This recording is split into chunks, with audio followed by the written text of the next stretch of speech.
Tayo ngayon sa Poblacion Giginto. Ayan, makikita nyo sobrang lalim ng baha dito. Nandito lang tayo sa bungad, pero nandito si Red Blackman, the pride of the Sakays. Hello po. Malalim, mas malalim pa kanina Red o ano? Mas malalim pa, bumaba pa na ng konti. Bumaba na ng konti. Meron daw ditong motorboat eh. Meron kaming ano. Parang rescue boat. Rescue boat. Dalawa yan, ginamit namin kanina. May mga inibigas kasi kami sa barangay namin. Saan diala sa Jimac? Dito sa meron kaming ano eh. Doon sa barangay namin. May sariling ano, evacuation. Nice. Yun po bang sa may oval di naman abot ng tubig yun? Ano yung puno yun? Yung sa oval? Yung loob? Yung kahaba ng oval puno yun. Ay talaga? Oh, malalim talaga. Wala. Nagpakawala eh, ano po? Nagpakawala ang dami, kaya ganyan malalim. Ayan. Lalim niya oh, para siyang dagat-dagat. Kabilaan yan ha. Oo po, pati doon sa kabila. Lahat yan. Pair siya, pair. O pati yung loob ng simbahan. Pero, pasok ba ang loob ng simbahan? Pinasok yan, loob ng simbahan. Hanggang altar. Talaga? Pero hindi naman nakatingin. Opo. Altar kasi nakasampa dun sa isang step niya, sa isang bayit lang. Salamat Red, andyan kayo. Yun o, lalim ng tubig sa may simbahan yan. Pati mga gasolinahan may mga tubig rin. Napakainit na ngayon. Unti-unti buwababa naman yung tubig.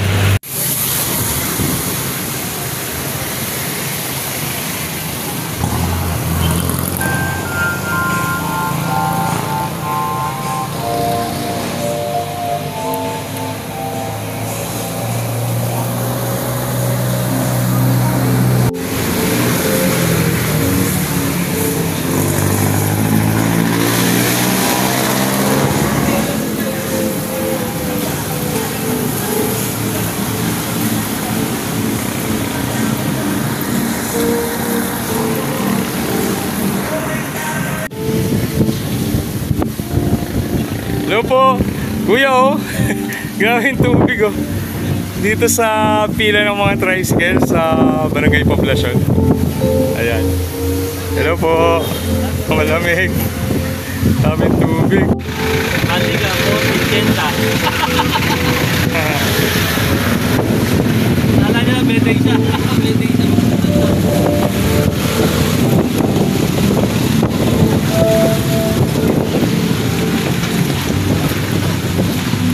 Ayan.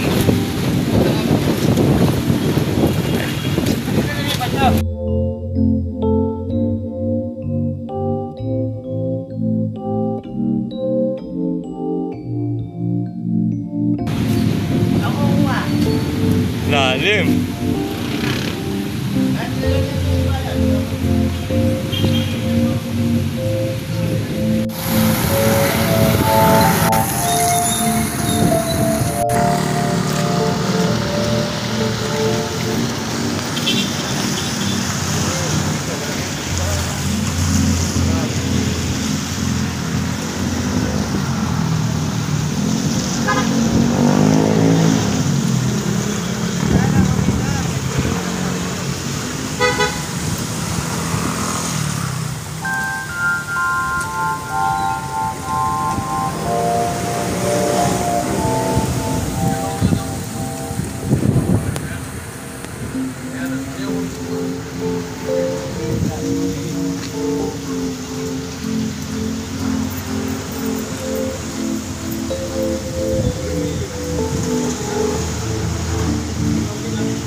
Ayan.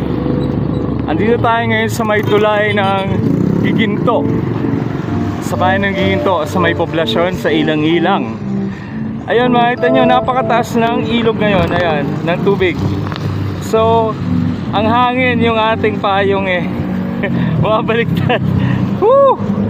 Titingnan natin yung Ilang-Ilang, yung itsura ng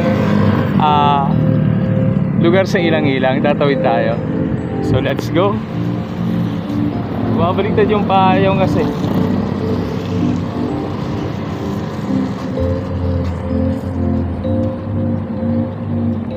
Punta tayo sa may ilang-ilang. Let's go. Tingnan natin kung gaano kalalim yung tubig doon. Dito na tayo. Malapit na.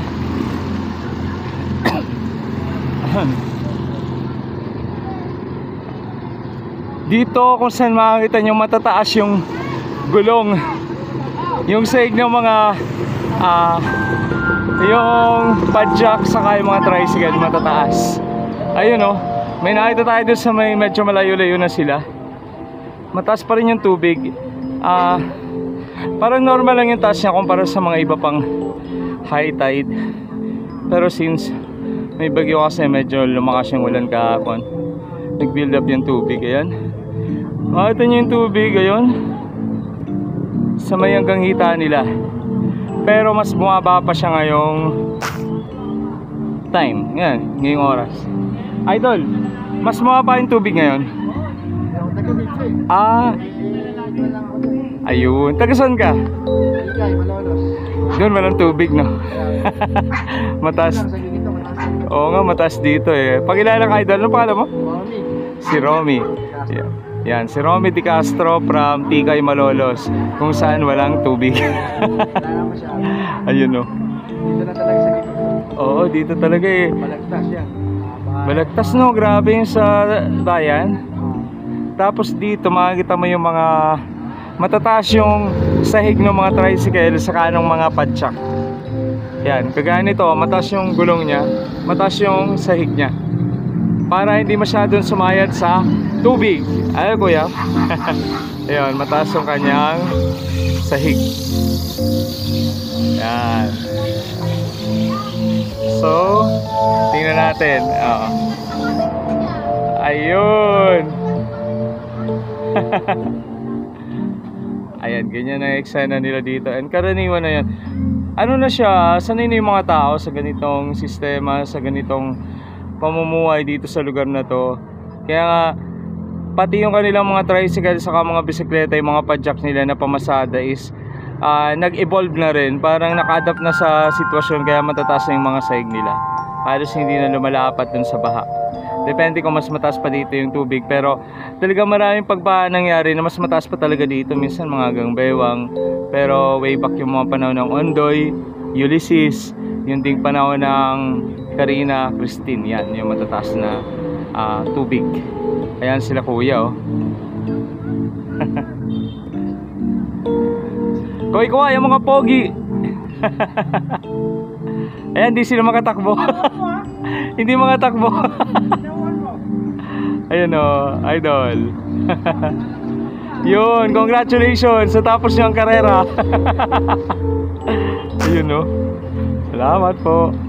Ayun pa. Sila kuya o. At sasakay si idol. Ayun. Oh, kaway-kaway po. Thank you, idol.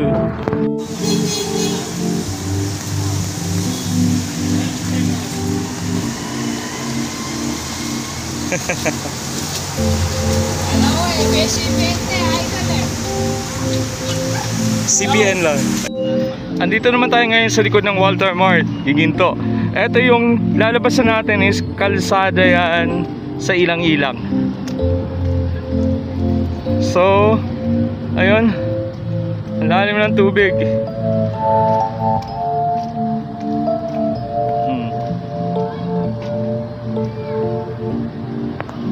So kahit saan talaga may tubig.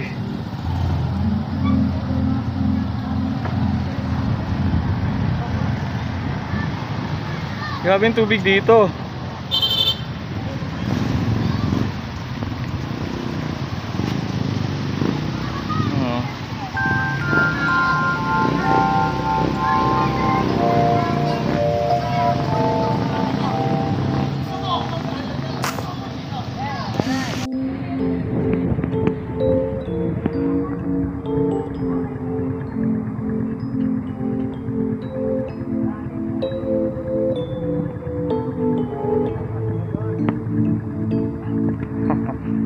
Congrats, nakadaan.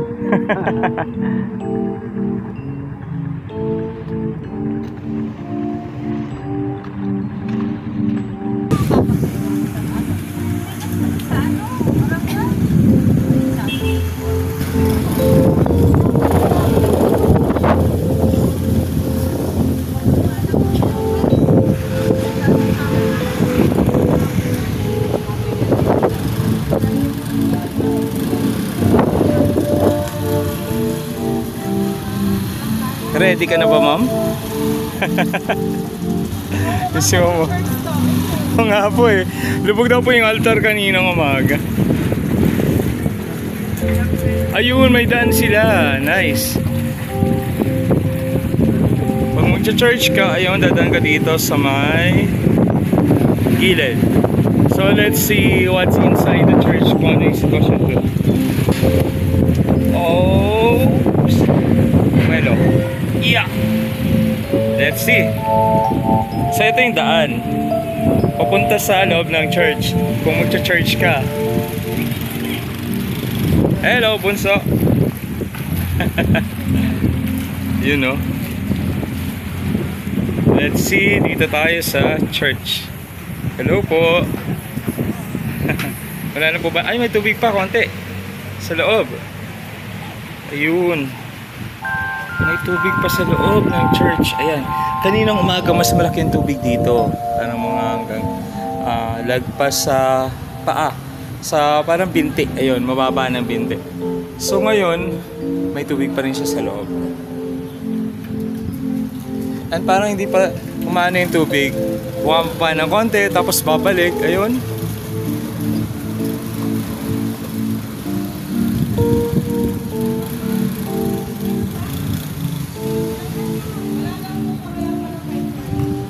Yung nag-aantay sila kasi mag-attend sila ng mass.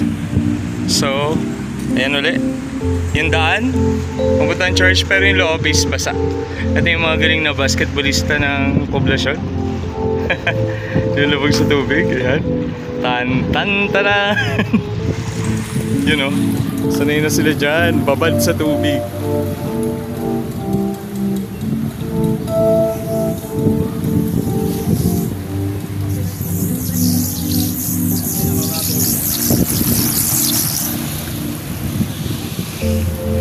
Mababaw na ngayon talaga.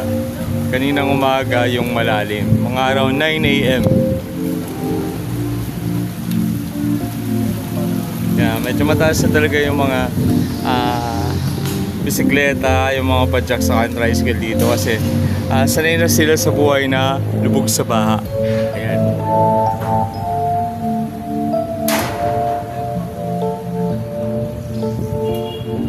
Hello po. Bihira lang pong lumubog ang sa loob na po. Bihirang pasukin ng tubig. Bihira po kasi nagpakawala. Opo, yung sa dam talaga, no? Nagpakawala. Ano pangalan niyo, ma'am? Gloria po. Si Ma'am Gloria. Taga saan po kayo? Dito po sa Poblasyon. poblasyon. Ayun. Thank you po.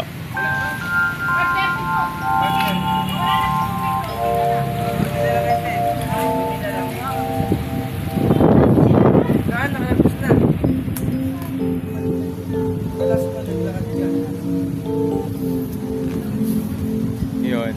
Lumubog ang simbahan sa tubig. Baha. Nagpakawala kasi yung dam kasi may bagyo. Then pumasok dito yung tubig sa Giginto. And sanay na yung mga taga-ilang-ilang poblasyon Giginto and other parts of the Bulacan province talagang binabaha, lumulubog sa tubig kapag high tide. High tide lang mismo kahit maganda yung panahon, lumulubog sa tubig. Lalo na kapag may kasamang ulan. Eh ngayon may bagyo tayo.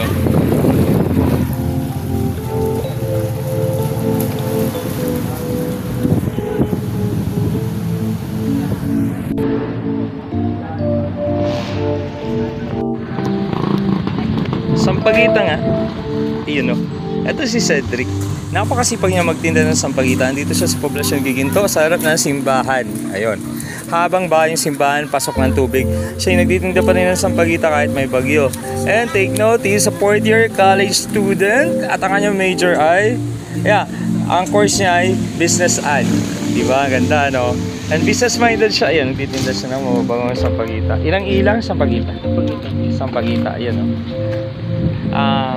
Cedric, pagpatuloy mo yan. And then, you have a long way to go. And you've gone so far. Ayun, oh. Kaway. Thank you so much. Ayun, oh. Nakakatuwa ang batang to. Idol! Yun, oh, idol ko yan from Ghetto Dogs. Ilang basketball.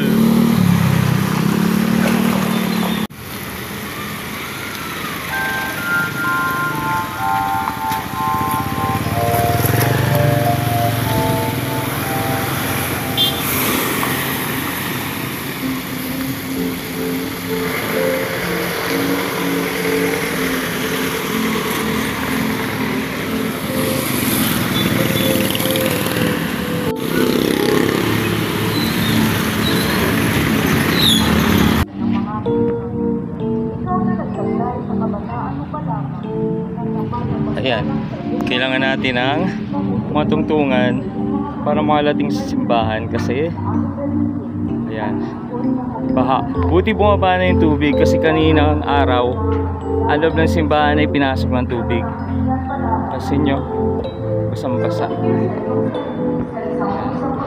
Kanina ang tubig dito sa loob ng simbahan ay hanggang binte.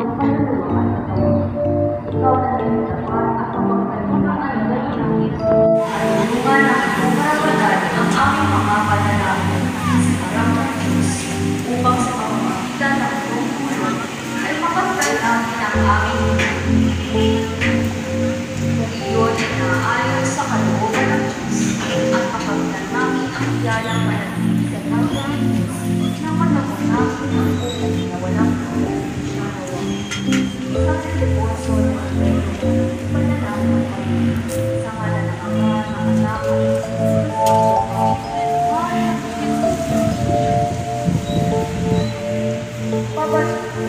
sa ika-16 ng Hulyo,